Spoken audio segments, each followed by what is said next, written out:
assalamu aleykum bandiraɓe yeeɓiyankoɓe Ayaw Pin TV bisimilla moon e robinde moon jangreji garanoji moon kala subaka ko welta tan wonanta amen e huccidde moɗon kala subaka ko adi ɗum en jetti Allah en juule Mouhamadou Rasulullahi sallallahu alayhi wa sallam kokkude yimɓe fartangue artude ɗo hande huccidde e moɗon kono noon calminirte jihnaɓe sennaɓe waliyaɓe mon fo salminama ɓe ñagama duwaw nde yuppoto e winde nde fo yuppo e Sénégal ha oɗo moros Covid 19 rumto meɗen no kala e subaka banimon debbo Dieynaba Ndongo ene yadanno hen e banum gorko Amadou Moussa kono hande kam on jii hande ko almudo Amadou Moussa ari ɗo kono Amadou Moussa nane jaam inchallah mo tawtu men ɗo joni ko so Allah lamɗo jaaɓi hande garduɗen ɗo koye Amadou Moussa Nia jaam walema ko noon tigui ɗum haaɗi min felatama sa wi tan almudo Amadou Moussa hankkadi ne haalaka gasi wadde bandiraɓe yeeɓiyankoɓe Ayaw habrede Pin TV tawateɓe nder e bowol leydi kala paami min calmini on min juurima on min gerti kadi aadi mo ganduɗa firtatake aadi moon e Pin TV kala e subaka arde ɗo arande on e kelle gadane jayndeji leydi Sénégal min mbi bisimilla moon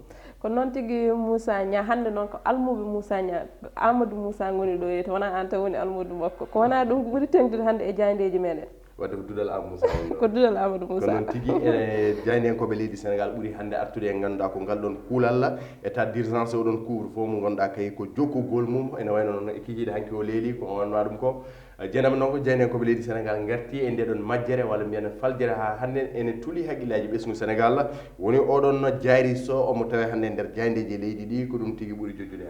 hande uddititen ko jayde las ko noon tigui jayde las ari koye natal hooreji leydi ndi lamtoro Bourguédé Macky Sall ene wayno tigui alhaali ganduɗa ko prorogation oɗon no couvre feu ene wayno tigui o jokki ɗum balɗe 7 caggal kayya nde hanki gasno ene wayno tigui leeli ɗum saabi arti hen e ngal ɗon no kuulal tigui haalande walla mbiyen habdude ɓesgu Sénégal kono jaggoɗo gueɗe nder leydi Antoine Félix Diome woni sababu tigui jaynenkoɓe las mbi ko Macky refile la patate chaude à son administration caggal kayya wona kanko yalti ene wayno ni kanko tigui sabbono kono wona tigui kanko yiya ko oɗon tigui jagorɗo woni sababu wideɓe makkitoti oɗon alhaali oɗon administration mum walla gouvernement mum ko wana ɗum ko jaynenkoɓe laas e heelo mabɓe jeeɗiɗo ɓe garti tigui gonko oɗon rafi coronavirus e wiide mabɓe ha joni on Covid ene jokki leydi johli leydi Sénégal Covid fait des ravages ganduɗa kay ko 101 masi pitali mumen tigui e ñalawma goto en 24 heures woni sababu artudeɓe hen ko ma ɗum koye heelo mabɓe tatawo Dieynaba Ndongo caggal kay caɗele alhaali ganduɗa ko leyɗele ceenoɗo to Ndengler ganduɗa kay ko joni ko koto Mbouriya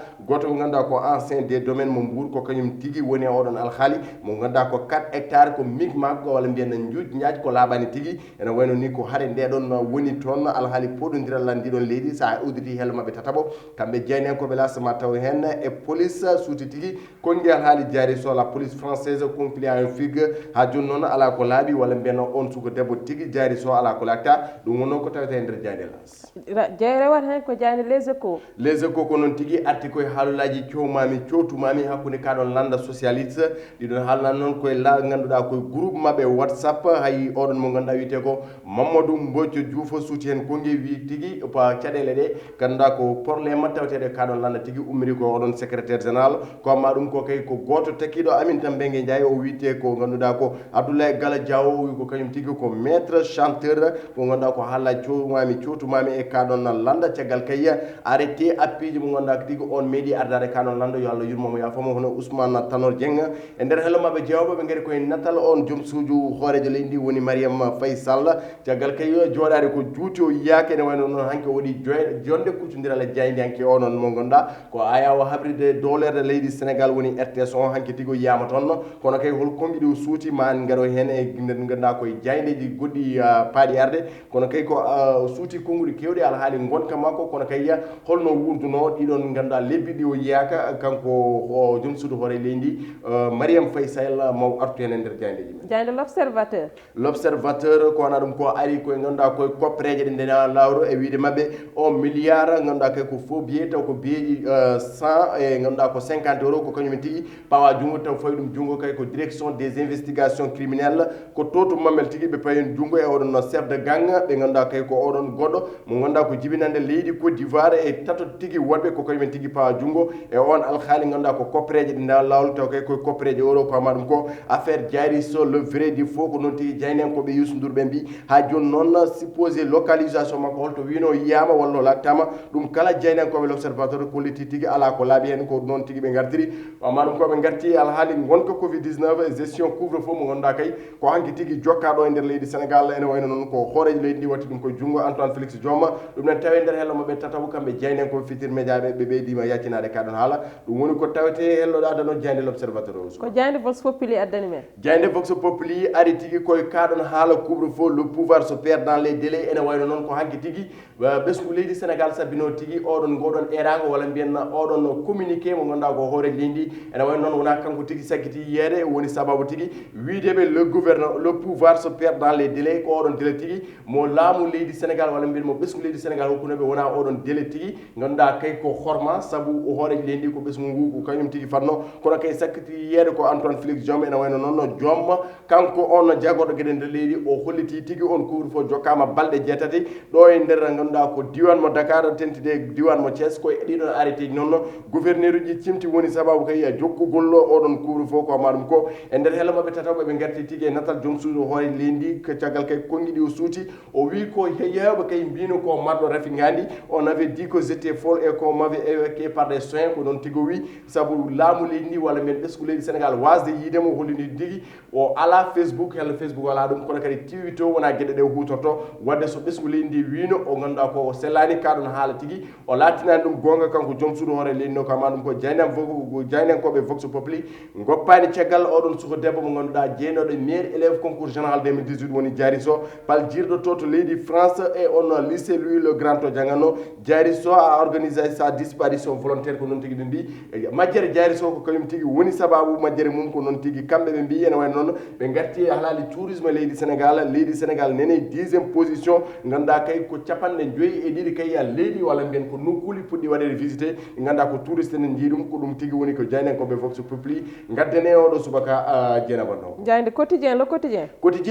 ari koye natal makko on paami tigi jagorɗo gueɗe nder leydi lomto on Ali Ngouille Ndiaye on paami ko Antoine Félix Diome joue les prolongations ene wayno tigi jokkugol oɗon covid 19 hoore lendi watti ko junggo makko woni sababu tigi oɗon état d' urgence e oɗon couvre feu jokki e nder diwan mo Dakar tenti kadi e toon to Thiès ha joni noon gouverneur uji ɗi ganduɗa ko gouverneur mo Dakar gouverneur mo Thiès kañumen tigi cimtiɗi noon arrêté ji walla mbiyen bindi arrêté ji gam kay tentinde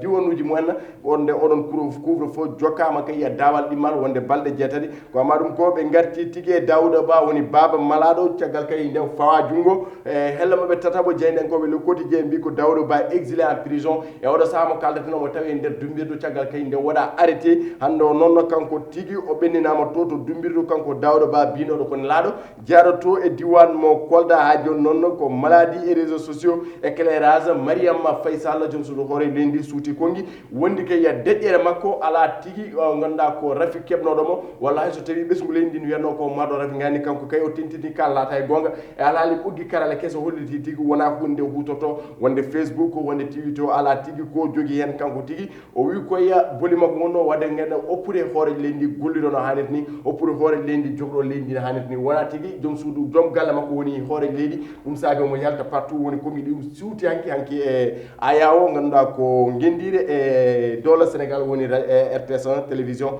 ɗon konguɗiɗi Mariame Faye Sall woni ɗiɗo ɗum suuti ɗum ne tawi nder hello maɓɓe jeeɓo kamɓe jeynenkoɓe le quotidien jeenama ɗongo ɗum tigui tawate hello maɓɓe adana jeyde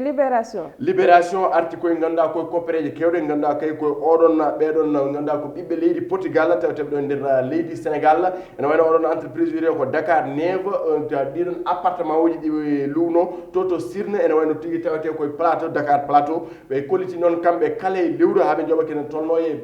million ngaji ɗiɗi piccal tati koppereji men CFA taw kay ko appartement ji nogas nayyi ɓe mbaɗi noon erago wadde jerde kuccodirala jeynenkoɓe e oɗon alhaali mo ganduɗa rewani lawol walla mbiyenna rewna lawol hay cour des comptes mo leydi Sénégal haali tigui e oɗon scandale ɗum ne tawi nder hello maɓe tataɓo ko losko yango jeynenkoɓe libération mbaɗi fade oɗon alhaali écroué pour les faits criminels ene wayno Daouda Baba Malado ɓe mbi ko salta ene wayno noon ko noon tigi jani ko libération mbi ha joni noon kanko wondi makko ɓe ganduɗa jagguirno ko tigi yidemo mo golloɗe ɗon golle ɗe pewani ene goppi walla mbenen deƴƴi kuno ɗumen kalani tigi faade laamu ene wayno kanko Daouda Ba ha joni omo jokki e nder dumbirɗo e wiide jayniyankoɓe libération jayde le soleil ari koye jonde mabɓe kuccodirale oɗon no jagorɗo gardiɗo ganduɗa ko république centrafrique caggal kayya ganduɗa ko victoire oɗon président ouattedera Gré Bada onon kodki Gré Bada jafoɗon inde tigui ko kanko tigui woni ganduɗa ko jagorɗo gardiɗo dans la république centrafrique o suuti kongi tigui ganduɗa nde huccodire jayniyankoɓe le soleil e oɗon dossier ɗiɗon garmi garaji gonɗi toon walla mbiyen tawate toon e alhaali tigui wadde félicité oɗon président mabɓe Touadéra ene wayno noon o jarnima leydi centrafrique kala e kuuɓalo o jarnima kadi oɗon représentant nations unis woni fedde gotago windere tawate to centrafrique hono ɓiɗɗo leydi sénégal no haji on paami tigui ko manqueur jeeyi e ɓeɗon no kaksa bulo ganduɗa kay ko loni wanno ɗumen toon ganduɗa gam kay sumgoji ɗiɗon mbawa yuɓine no hannirni kono kay ko ɗiɗon ɓeɗon dajiɓe ɓe ganduɗa ko leydi Russie nawno toon gam kay darade darde wadde fayidiɗo kono kay ko UE gomu union européenne to Rwanda kay disposition nécessaire mbam kam kuli walla mbiyenna garmi garaji fitinaji tigui mbasa tawede ɗeɗon leyɗele kanko tigui natal makko wonɗo ko jonde yaji tigui mbiyen entretien mawɗo woni mo jayniyankoɓe le soleil mbadde makko kanko Gré Bada omo tawe tigui ko natal makko ardinde ɗon jeyde ha joni noon jayniyankoɓe le soleil goppani caggal natal joom suudu hooreji lendi servir le Sénégal ɗum tigui woni mo ganduɗa ko association makko walla mbiyen woni mouvement makko kanko Mariama Faye Sall e ganduɗa kay o holliti ko gueɗe kewɗe tigui ene poti tigui rentede ɗo e nder leydi Sénégal gam kay wawa jokku no hannit ni couvre-feu e jokkugol mum tigui prolongation mum walla mbiyen waɗama prolongé balɗe jeetat ɗo ɗon jayniyankoɓe le soleil cuuti en konngui no hannit ni ɗum ne tawe nder hello mabɓe adano kamɓe jayni ɗinɗirde jayde stade ari koye natal on ɓiɗɗo leydi Sénégal gardien de but de l'équipe nationale du Sénégal on paami tigui jokkude fettude to o ganduɗa ko Chelsea on paami tigui ko Edouard Mendy hande tigui ko on équipe mo Chelsea foti tigui yulliyade to Leicester mo Jamie Vardy ene wayno noon e wiide jayniyankoɓe stade Mendy ele blo sous très grosse pression caggal kay ndeɓe mbayli lappude walla mbiyenna ndeɓe jooɗi dumu no kewɗo caggal oɗo rythme moɓe ƴittino nde début compétition wona on rythme min jogui joni ene wayno noon jayniyankoɓe stade mbi ko Mendy et les Blues sous très grosse pression hande noon ko kamɓe jilloyto ko pottital tigui cabbalngal e nder dundu Europe ko wona ɗum ko kay ɓe garti e oɗon sokko tigui kikiɗe tigui fotata wonde caggal ɓeɗo wonde nayabo oɗo wonde 3e position ko kamɓe tigui poti point ngaji ganduɗa ko jeenama ɗo mone mabɓe kala ne jogui nogas jeenayyi toɓɓe ko kamɓe tigui jowri fottude wadde kala e mabɓe camminde goɗɗo kañum tigui heɓtata dow goɗɗo ene wayno noon ngal ɗum Portugal en sabita wona ɗum ko ɓe garti e nder dunde Italie ko ɗon tigui guddirten e oɗon Serie A caggal kay oɗon attaquant mo gonda ko ɓoyɗo yeede baɗɗo kay golle payidinde oɗon fanno coftal ɓalli woni Zlatan Ibrahimovic caggal kadi doublé makko ene wayno noon o heɓti walla mbiyenna club makko AC Milan heɓti tigui hoorejo oɗon Serie A e oɗo saaha mo kaldeten ko Milan ardi ganduɗa ko Serie A mo italien kañum e position Dieynaba Ndongo ko ɗum ɗo tigui wonno ko tawete kelle gadane jayndeji leydi Sénégal noon tigui Moussa Nia ko jande stade uddata jayndeji meɗen no kala e subaka eɗen uddita damal gongal ngal hande kadi ko talat ko fait divers kono gartantemɓe hande koye covid 19 woni état d'urgence hanki mo jiiɗeno ene ɓeydama e Sénégal koye Dakar e Thiès ha hande yimɓe noon ene namdo taw oɗon état d'urgence hande o taw ko won nafoore mo waɗi dakte en jii hande ke Diourbel Saint-Louis Kaolack kawuji tan toon ɓeydo ha joni te état d'urgence o yettaki toon ete yimɓe ɓesguuli ɗi fof ene namdo on état d'urgence en jii transport uji ɗi no mbayi en jii marché ji ɗi no mbayi foof nan yimɓe nan keewi toon ete ɗum noon ko holko joni hen an yiyande ma e ɗiɗon namdali mo ɓesguuli Sénégal ɗi namdotoon ɗi yimɓe bon ko namdal batgal fayida kono kadi ko hunde tigui ɓurde jojjude saabu enen ɓuuri artude nder jaydeji leydi Sénégal o suba ene wayno ɓesgu Sénégal fadino tigui hanki e kikiɗo hooreji leydi ndi nde ganduɗa kañum tigui aran haalande so tawi couvre-feu haali ɗo walla jokki min kam mbaɗo ɗamino ko konko arata caggal nden jeyanimo en jii oɗon jagoɗo gueɗe nder leydi woni Antoine Félix Diome o holliti tigui oɗon couvre-feu ɓeydama balɗe jeetati mi sikku ko 2 fois renouvelable ene wayno noon Dieynaba Ndongo min mboɗo sabbino ɓeɗo tigui ganduɗa ko layde nder leydi Sénégal sabu virus o wona Dakar e Thiès tan tawete sabu hande sa daari Kaolack kawuji ko ɓeydi sa daari Daara Jolof kawuji ko ɓeydi mi sikku ko région ngaji fekkere région ngaji Sénégal ganda ko oɗon virus omo tawi tan wadde mona laya min daari heure couvre-feu mo waɗa respecté ɗo e Dakar sabu caggal nde sukaɓe jalti wadde ngari min garaji ene woni noon caggal nde woni hen pawa juuɗe mboɗo wawi wiide woni hen kultini yaltude sabu saɗa moƴa boobo woppu ha jangue donc toon tigui fewino caggal kanko hoore makko jagorgue nder leydi nde yalti o haaji sikki ala dadiɓe tugude ujunere e temedere dadiɗo tellinede hakkude Dakar e Thiès fawde juuɗe walla nden woni nden ko kuptidinka ko heddi ko ministre Mansour Faye ganduɗa ko erago wonno faade ɗiɗon bisuji ɗiɗon transport ji ene wayno noon min honko mi famani hen ha joni saabu sa daari ha joni an saɗa ara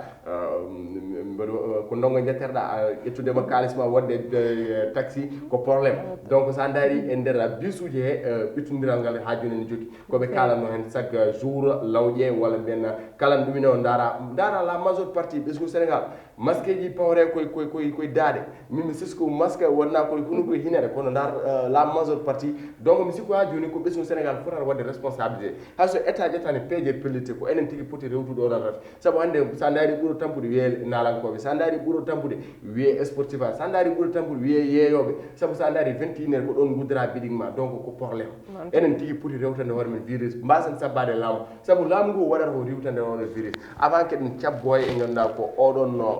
ko wiyete oɗon vaccin nguɗon ñakko e leydi Sénégal mi sikku ene fonno ɓurde jojjude yimɓe ɓe ganduɗa mbaɗa jungo e fandu dentina doole mumen mbawa riwtude oɗon virus saabu so mo wima ya looto o jeenam ɗon yiiɗi ko laaɓa kono looto e dabbuna kañum yiiɗi ko warde ko noon tigui Moussa Niane mbiɗɗani mo wima ya looto yiiɗi ko laaɓa e ko wadde erago tan nde ɓesgulɗi kadi gattita hakkille muɗumen ha hande kadi mbaɗa respecté tan ko wiya ko hande Allah tawtata hen yimɓe hokka yimɓe hen jaam kono noon tigui min mbayni to bandiraɓe yeeɓiyankoɓe Ayaw Pindi TV e ko weltade tan wonanta amen ñande foof huccidde e moɗon hande noon arnoɗo ɗo ko almuɓe Amadou Moussa Anne no wirini duɗal Amadou Moussa Anne hande arnoɗo e kadi komin beltanimomo min mbimo kadi yo arti ko yaawi e ko yacci inchallah bandiraɓe ene paadima ko noon min jettirtu min jano toon kennoɗo meɗen to caméra to woni